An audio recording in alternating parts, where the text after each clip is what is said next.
denuncia clave contra un laboratorio que está siendo objeto de investigación, teniendo en cuenta que ya se causó 76 muertes y esto ya había sido alertado, este brote en la provincia de Entre Ríos. Según una infectóloga, el reclamo fue desestimado. De esto queremos hablar, por eso le damos la bienvenida y la presentamos a la doctora Florencia Prieto, infectóloga de allí, de la ciudad de Concordia. Doctora, muy buenas tardes, un gusto. Tiago Romero la saluda desde Canal 11. ¿Cómo le va?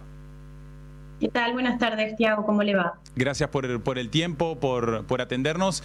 Y para poder aclararnos un poco más, porque ¿qué pasó? ¿Cuándo se había alertado, cuándo se había denunciado esta situación por parte de este grupo de médicos, inclusive usted allí en la ciudad de Concordia?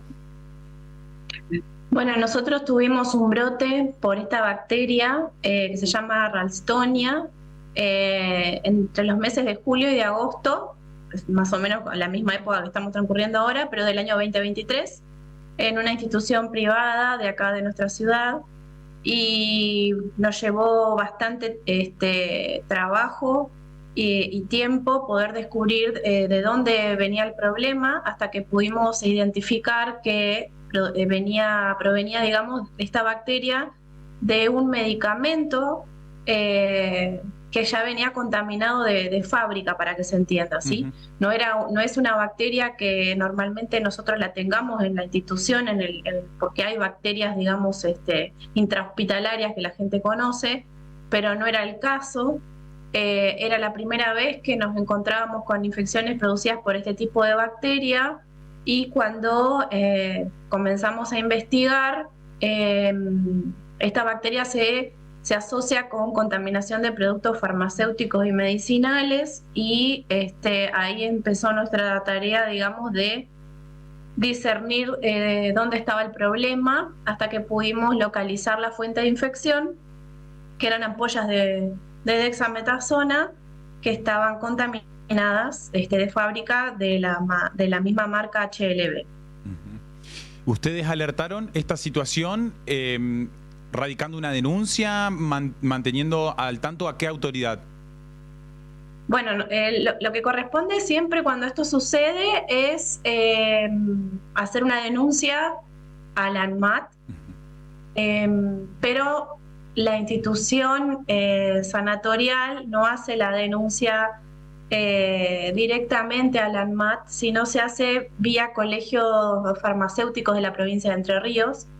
Entonces, inmediatamente cuando identificamos el lote contaminado, se quitó de circulación de nuestra institución todas las ampollas que teníamos en ese momento en el sanatorio con ese lote contaminado, y se envió con ficha de denuncia varios papeles que teníamos que completar junto con la farmacéutica de la institución hacia el Colegio de Farmacéuticos de Entre Ríos, y ellos a su vez derivaron la denuncia a ANMAT. Claro, ¿y no tuvo ningún avance? ¿No se le ha tomado ninguna declaración indagatoria? ¿Hubo alguna convocatoria para que puedan ampliar lo que habían manifestado y puesto en alerta, o no hubo nada? Bueno, nosotros este brote lo tuvimos entre esos meses de julio y agosto, hasta que pudimos identificar cuál era el problema. Inmediatamente quitamos, entonces, como yo le comenté, en circulación esos productos y se enviaron. Y la respuesta vía mail la recibimos en octubre de ese año, del año 2023, de ANMAT, donde nos decían que el producto farmacéutico reunía las condiciones correctas. Acá evidentemente... Y eso... Sí, disculpe, dígame. No, que eso quedó ahí nada más, no se continuó. O sea, nosotros, después de que nosotros quitamos ese lote, nunca más tuvimos problemas. con esta bacteria nunca más la encontramos, no tuvimos al menos más casos de infecciones en ninguno de los pacientes. Claro, lamentablemente al día de hoy ya hay 76 personas que fallecieron y que hay justamente una investigación en curso. Acá, doctora, evidentemente hubo algún resorte, desconocemos cuál, pero hubo algún resorte del Estado, ya sea del ANMAT, ya sea de la justicia, que ha fallado. ¿O cuál cree usted, doctora? Digo porque no se ha podido frenar esto que ustedes ya hace 2 años lo identificaron y lo alertaron como correspondía. Sinceramente no sabría decirle qué es lo que pudo haber sucedido, pero de la forma en que nos respondieron la nota, uno se da cuenta de que en realidad no se investigó. Porque nosotros, nosotros analizamos 5 ampollas. Sí. Y cuando encontramos que, porque en circulación de ese mismo medicamento había 2 marcas en nuestra institución. Una era HLB y la otra era otra marca. De HLB había 2 lotes, cada lote tiene un número, y nosotros analizamos la otra marca y los 2 lotes de HLB. Y en la única que encontramos era en uno de los lotes de HLB. Cuando nosotros encontramos el hallazgo de las bacterias dentro de las ampollas, inmediatamente quitamos de circulación todo el lote. No seguimos analizando todas las demás ampollas de ese lote. ¿Me explico? Sí. Entonces, al dar positivos, ya con eso era más que suficiente. Y de hecho la prueba lo dio de que cuando quitamos de circulación, se dejó de usar ese producto, no hubo más infecciones asociadas.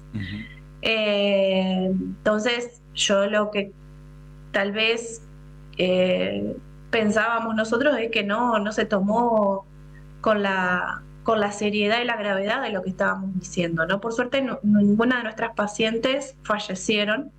Se detectó rápido, a tiempo. Tuvieron que operarse porque se les habían infectado unos catéteres, tuvieron que operarse, con lo que implica someter a cirugía. Eran todos pacientes que hacían quimioterapia por un cáncer de mama. Se tuvo que suspender la quimioterapia hasta que se volvió a colocar el catéter, terminar el tratamiento antibiótico. O sea, en desmedro de la salud, por supuesto, de estas pacientes que son inmunocomprometidas, pero por suerte ninguna de ellas falleció a raíz de esta infección. ¿Y saben de dónde es este laboratorio HLB Pharma, que es el que está bajo investigación? Claro, es el mismo laboratorio que todos están denunciando ahora, que es el que ampliamente conocido, digamos, ¿no es cierto?, en nuestro medio. Pero, es el mismo. Claro. ¿En dónde está ubicado?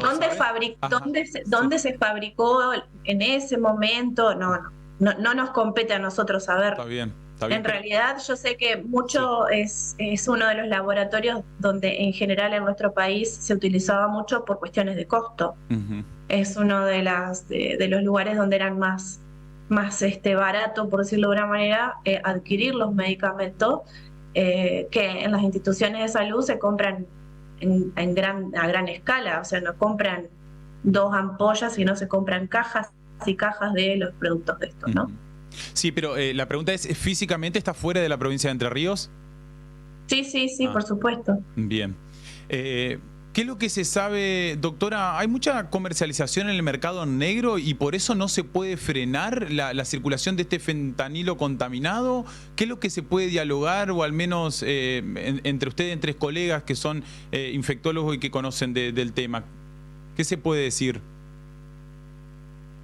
Bueno, en realidad los medicamentos, como yo le expliqué, tienen un número de lote. En la ampolla de cada producto tiene que reunir ciertas condiciones, ¿no? Tiene que decir qué medicamento está contenido, a qué concentración, cuál es la fecha de envasado, cuál es la fecha de vencimiento, el número de lote, la marca del producto. Bueno, muchas cuestiones que tienen que cumplir para poder salir a su comercialización. Con respecto al fentanilo, tiene a su vez una particularidad que es un opioide, y como tal, porque es un medicamento que se utiliza, no se puede, digamos, comercializar sencillamente, todo tiene que tener una trazabilidad. Mm. Y cuando uno adquiere este tipo de insumo, con más razón, tiene que ser mucho más cuidadoso en el papeleo, para que se entienda, porque tiene que quedar bien. O sea, nosotros cuando hacemos recetas de morfina, fentanilo y un montón de otros opioides, que los utilizan mucho los pacientes por diferentes razones, pacientes oncológicos, para tratamiento del dolor y demás, tenemos que llenar de recetarios por triplicado, ¿no? No, y todo eso tiene que quedar asentado en ciertos libros. Digamos que si las cosas se hacen correctamente, eso tiene que tener un aval, y todos esos recetarios tienen que estar en algún lado. Se entiende si se respeta esa cadena de seguridad, permítame el término, quizás no es el correcto, pero para que no suceda lo que sucedió, o al menos el aviso que han dado. Para que se entienda lo peligrosa que es esta droga, doctora, ¿qué es lo que genera o qué es lo que generó en los pacientes en cuanto a síntomas? ¿Usted habla de la que nosotros encontramos o del fentanilo? Sí, del fentanilo. Bueno, el fentanilo es un medicamento muy utilizado en las instituciones de tercer nivel, o sea, en general donde uno tiene internación y cirugía, sobre todo terapia intensiva o quirófano, porque se permite mantener al paciente dormido y sin sentir dolor. O sea, al paciente se lo tiene generalmente bajo fentanilo o goteo continuo en una terapia intensiva o en un quirófano, para no sentir dolor mientras está bajo algún procedimiento o está conectado a un respirador. Entonces, el goteo, digamos, es continuo de este medicamento durante todas las 24 horas, y se continúa en caso de que la persona requiera seguir estando en esas condiciones de sedación. Y sí, disculpe. No, que entonces yo creo que la diferencia en parte con lo que nos sucedió a nosotros, más allá de que no era fentanilo, pero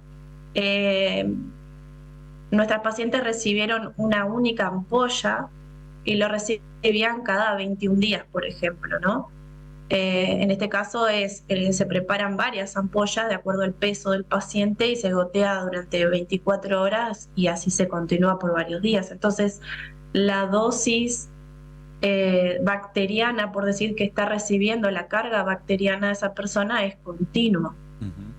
Claro, y a diferencia de lo que le causó a los pacientes por haber consumido ese fentanilo contaminado, ¿cuál fue? ¿Solamente consumieron una sola ampolla y pudieron detectarlo? ¿Pudieron frenarlo? No conozco en realidad los menesteres de la investigación que hicieron en estos otros lugares. Por suerte nosotros no formamos parte de la denuncia general ahora contra el fentanilo, porque en nuestra institución no tuvimos fentanilo de HLB. Se entiende. En todo este tiempo, por suerte. Así que no formamos parte de los demandantes, así que no sabría decirle en este caso en particular. Claro. ¿Y respuesta alguna del laboratorio hacia la institución médica en la que usted trabajaba en ese momento, doctora? ¿Recibieron alguna o no? No, porque la denuncia nosotros no la hacemos hacia el laboratorio en sí. Bien. Sino la denuncia se hace hacia ANMAT, o sea, es el ente administrador nacional. Cuando uno detecta algún evento adverso, hasta por ejemplo, de vacunas, de alimentos, de medicamentos, sí. Cualquier cosa, es donde uno tiene que hacer la denuncia inicial. Claro. No se hace la denuncia de institución a institución, sino que, o sea, del sanatorio a HLB Pharma. Se comprende. Y de HLB Pharma a la ANMAT, y de la ANMAT a ustedes le han notificado, digo, para encontrar alguna respuesta del laboratorio, o si se conoció alguna respuesta en ese sentido. Es lo que yo le comenté hoy, o sea, sí. El ANMAT nos responde al Colegio de Farmacéuticos de la provincia de Entre Ríos en octubre del 2023, después de que nosotros denunciamos la bacteria en las ampollas de dexametasona de HLB Pharma. Responde hacia el Colegio de Farmacéuticos de Entre Ríos de que el producto que nosotros denunciábamos reunía las condiciones correctas. Bien. Desestimando, digamos, nuestra denuncia. ¿Por qué cree que sucedió? ¿No se le dio importancia? Yo creo que no lo investigaron, porque si hubiesen analizado las ampollas, encontraban la bacteria como la encontramos nosotros. Es muy grave. Doctora, gracias por el tiempo. Ha sido muy amable. Muchas gracias. Hasta luego. Buenas tardes.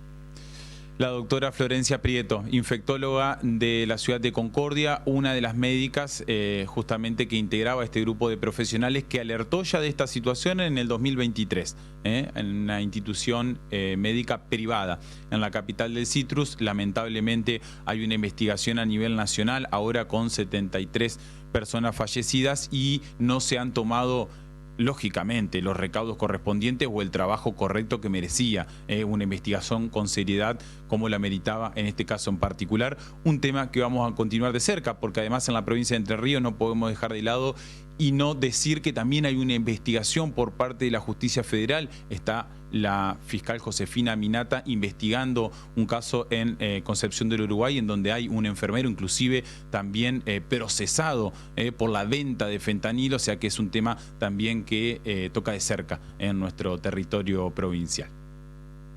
Continuamos con más GPS y en este caso con recomendaciones, Amu.